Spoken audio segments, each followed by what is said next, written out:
algo mais além. Eu tenho uma pergunta que, na verdade, é mais uma preocupação. Eu vejo que, ao mesmo tempo, quando você tem uma influência na vida de alguém, você não poder, essa influência ela pode ser muito positiva, mas também do outro lado da moeda, pode ser negativa. Porque a gente é falho, né? E quando a gente erra no discipulado, a gente afeta não só a gente, mas a vida daquela pessoa também. Então, eu acho que isso é muito sério. Então, a gente tem que estar preparado também para poder ajudar a outra pessoa. Aí eu tenho uma preocupação muito forte, que é, por exemplo, quando você se coloca como um discipulador, é quase como se você também fosse um mestre para aquela pessoa, para determinado aspecto da vida dela. Só que você não tem todas as respostas, todas as possíveis perguntas que ela pode ter para você. E eu acho que você tem que ter muita humildade e se tirar daquele pedestal de eu sei tudo, né? Ou posso te ajudar com tudo. Porque eu acho que é muito fácil você querer suprir esse pedestal, viver nessa condição, e às vezes você não tem essa resposta e você começar a dar respostas baseadas na sua opinião e não na verdade, que é realmente verdade, sabe? A pessoa te pergunta uma coisa e você dá a resposta como se fosse a verdade daquilo que você acha que é, o que você acredita, baseado na sua vivência de vida, mas não necessariamente no que é verdade, no que é correto. Aí essa é a minha preocupação. A sua pergunta é muito boa. Já aconteceu comigo, de alguns dos meus discípulos chegarem assim: Pastor Marcos, estou pensando em fazer, em mudar, assumir a gerência, porque ele trabalha numa empresa que é uma multinacional, mudar de cidade para assumir a gerência. O que você acha? Eu falei: eu não acho nada. Eu falei assim: você vai orar e eu vou orar e Deus vai responder. E quando Deus responder, não vai ficar dúvida nenhuma no seu coração. Mas quando há uma situação em que é preciso dar uma resposta, e nós precisamos nos voltar sempre para a Bíblia, vamos buscar junto à palavra essa resposta, porque a Bíblia tem respostas e princípios gerais para todas as áreas da nossa vida. E naquilo que você não conseguir na sua natureza humana, que nós temos limitações, dobra os joelhos e vai orar, porque Deus vai responder e vai mostrar. Realmente, às vezes, eu sempre que eu começo a me discipular com alguém, eu falo assim: olha, tem hora que eu vou decepcionar você.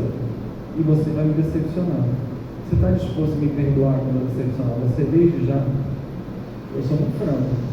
E eu também assim: enquanto você falar comigo, eu também vou te perdoar. Eu assumi um compromisso com você. Se você me pedir perdão, eu vou perdoar você. E se eu te pedir perdão, você vai me perdoar. Porque a palavra diz que a gente tem que fazer isso. Você trabalha no elemento do perdão da pessoa. Porque ela vai entender que você é falho. Você tem que, inclusive, mostrar aos seus discípulos que os líderes das igrejas, eles não são pessoas perfeitas, não existem pessoas perfeitas. Porque muitas vezes crentes deixam as igrejas porque colocam a sua confiança não no nosso mestre perfeito, mas que é Jesus, mas em líderes imperfeitos. Há pessoas que têm a pastolatria, idolatram o pastor. O pastor chegou e não deu bom dia para ela já abandonou a igreja. Quando teve uma decepção com um líder, ela abandonou a igreja. Isso é falta de maturidade espiritual. Quando você vai trabalhar, você fala assim: olha, as pessoas podem, não, elas não devem.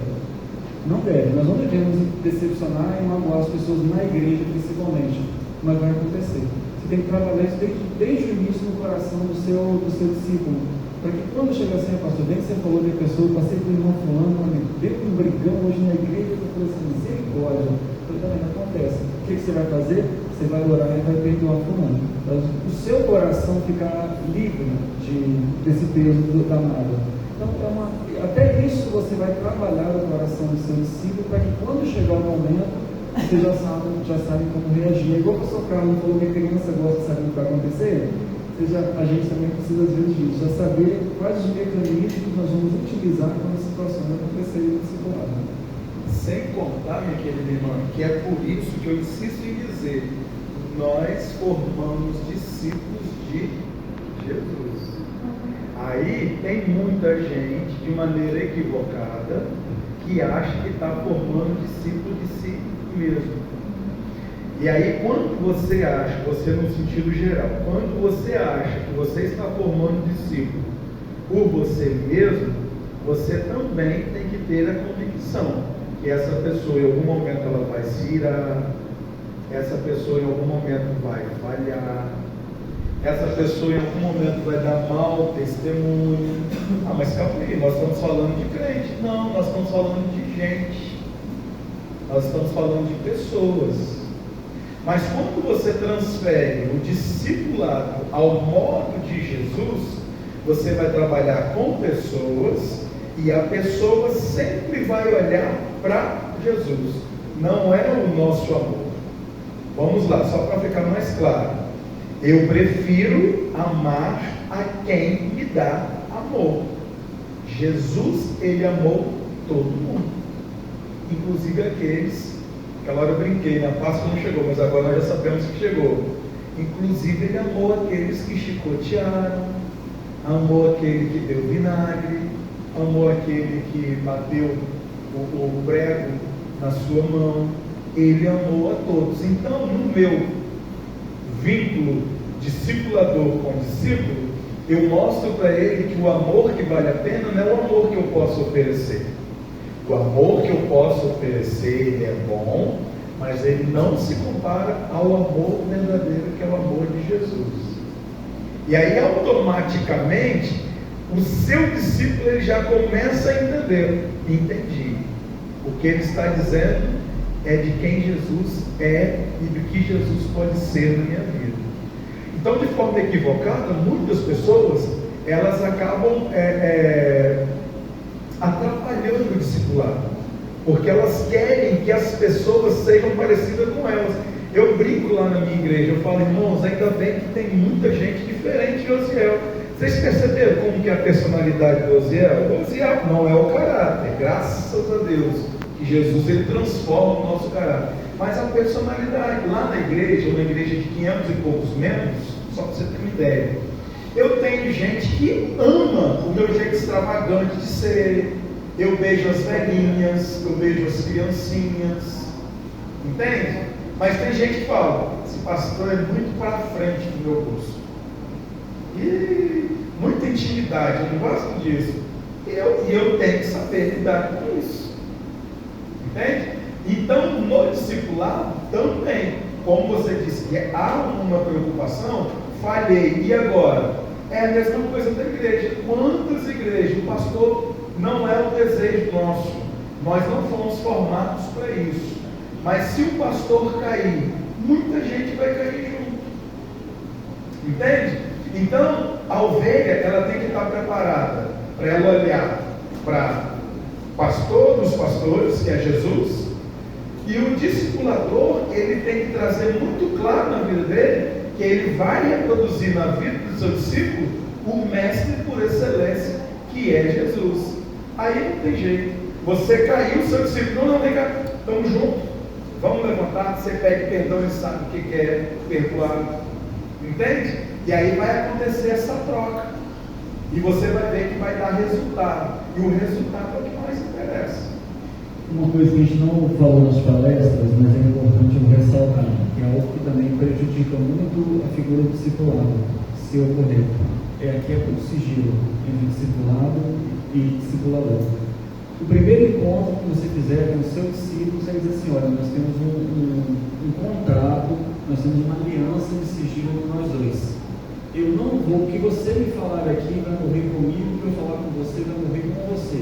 Se eu precisar falar alguma coisa sobre você, com o nosso pastor, com o líder, com o fulano, eu primeiro vou pedir sua autorização. Está combinado assim? Está combinado. Porque senão, meu irmão, se você perder a confiança, se você quebrar, é igual o pastor que vai no gabinete durante a semana, no final de semana, irmãos, durante essa semana me pegou de mão, e aí não diz o nome do sujeito, mas ele tinha camisa gola polo vinho, calça jeans, sapato preto, e era gordinha flamenguista, que ele fez isso, e eu aconselhei o irmão, não sei o que.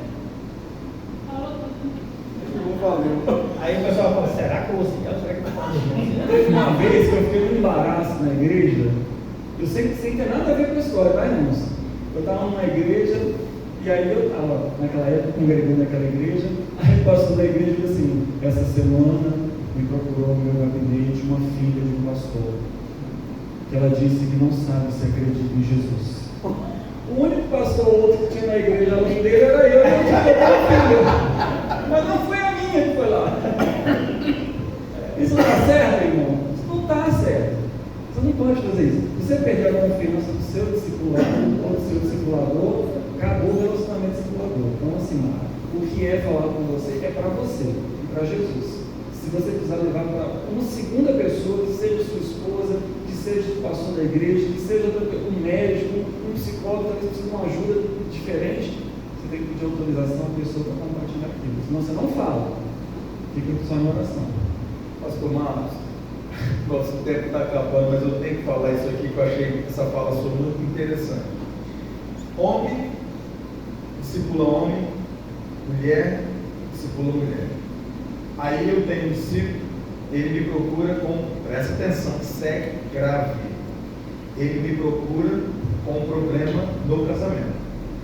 Aí ele expõe para mim, que a minha esposa é isso, presta atenção, que a minha esposa é isso, que a minha esposa é aquilo, e que não sei o quê, que ela é isso, que ela é relaxada, e que ela não me ama, e que ela é assim, é assado, e não sei o quê, e eu sou discipulador. Aí quando ele termina de falar, meu irmão, essa esposa sua não tem jeito mesmo não, só Deus na vida dela. Irmãos, quando você não tem o que falar, cala a sua boca. Cala a sua boca, no nome de Jesus. Você está achando que o negócio é brincadeira? Você vai destruir uma família com esses conselhos chulos seu? Você ouviu, o cara desabafou, e aí os casados sabem do que eu estou falando? Meu irmão, eu te entendi, mas o que você acha da gente apresentar isso para quem pode resolver? Quem? Vamos colocar isso para Jesus, vamos. Irmão, o desanimo da sua esposa não foi Deus que te deu. Irmão, olha o lado bom que ela tem, porque eu sei que se você olhar, você vai encontrar, meu irmão. Não, pastor, não tem não. Tem, irmão. Vamos fazer o seguinte então, vamos encerrar a nossa conversa e vamos orar. Aí você está sendo usado por Deus. Agora, discipulado não é ideologia e filosofia de achismo humano. Não é, meus irmãos. Não é. Isso é para Deus. Quando eu estou nas minhas crises, porque ninguém é perfeito, eu falo com a minha esposa, Deus é tão perfeito comigo, que todas as vezes que eu procurei alguém para tratar de relacionamento, você sabe o que eles fizeram comigo? Pastor, Deus te deu a melhor pessoa que Ele pudesse te dar. E aí o que acontece? Vamos orar? Vamos. 2 dias depois, você sabe que fulano tem razão mesmo? E todos foram felizes para casa. Lembra do filme ou da novela quando acabava? Entende? É assim mesmo. Agora, do mesmo jeito que pode ser algo muito legal, muito bom, que você somou na vida dele, você pode estar acabando com o seu discípulo sem você saber, porque você não entendeu o que é o discipulado. Aí você vai vir com ideologia sua, hoje em dia é complicado, né? Realmente, irmão, as mulheres de hoje são preguiçosas mesmo, né, pastor Marcos? Tem que tomar cuidado para não reafirmar ou confirmar no coração do discípulo uma ideia, um pensamento que a gente vive. Carnal.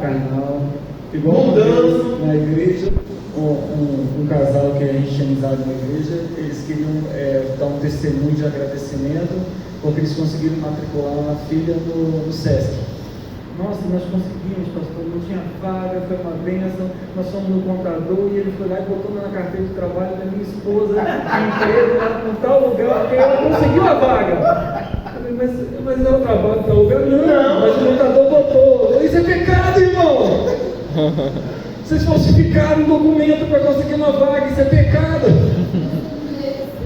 É igual aquela pessoa, pastor, fica tanta louvar, agradecer, dá o testemunho do culto. Passei no posto da polícia rodoviária, o carro me peguei tudo atrasado, farol queimado, minha carteira vencida, e a polícia reparando o carro que chegou na minha vez, eu passei, Deus seja louvado, Deus cercou os olhos do policial. Isso é pecado! Tem como cuidar para não reafirmar no coração da pessoa uma equipe dela, com relação às escrituras, e falar assim, meu irmão, você está equivocado, a palavra de Deus diz o contrário. Vamos abrir a Bíblia aqui, olha aqui. Tem uma parte muito importante na questão que ela colocou, que essa preocupação, né, que temos, isso é muito comum logo no começo, né? Elas, por exemplo, estão envolvidas num projeto escolar.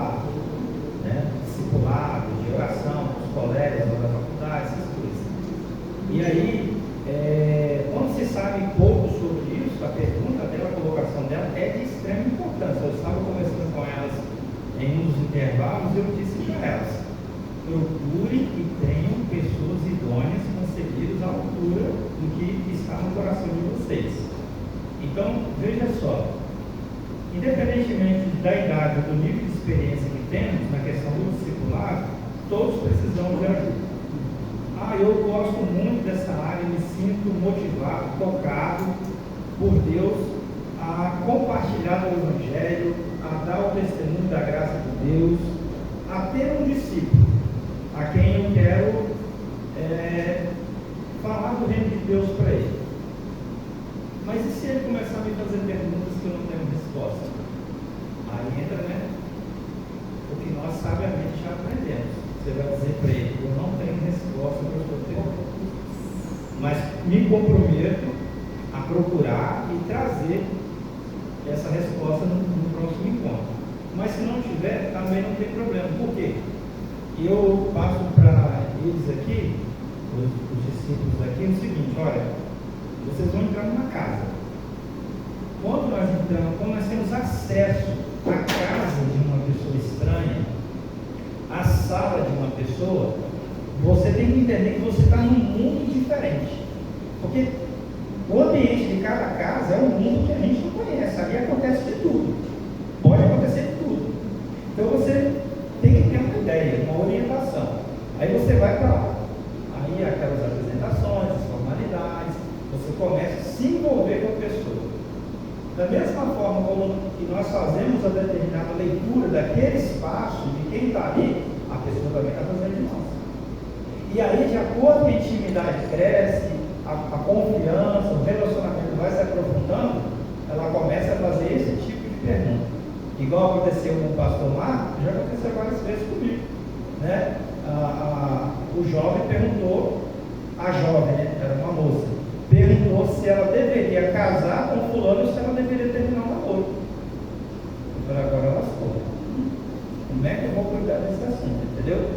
Então, o que eu fiz? Eu falei com ela assim: eu não tenho condições de responder essa pergunta para você agora. No próximo encontro, eu garanto que eu vou te dar essa resposta. Liguei para um dos pastores que eu faço mentoria, compartilhei a minha dificuldade e ele me orientou de maneira adequada. Ele falou: você não vai falar nem que vai terminar, nem que vai casar.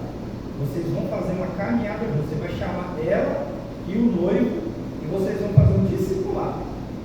E aí surgiu uma porta, abriu, para que eu pudesse compartilhar o nome de Deus com o casal. Então, é necessário ter isso, essa consciência. Aí eu quero muito, eu amo o papel da evangelização, me sinto chamado, vocacionado, eu quero fazer discípulo a Jesus. Mas eu sei fazer? Então, são muitas dúvidas que temos, Então, para essa questão, eu entendo que é fundamental ter orientadores, conselheiros, para que possam nos ajudar nessa caminhada. Vocês estão aqui hoje junto com o pastor Carlos, ministrando para nós. Mas o que vocês estão fazendo, vocês aprenderam com quem? E vão continuar aprendendo, E essa troca de informações ela vai crescer e multiplicar no nosso coração. Irmãos, pelo menos mais uma última pergunta.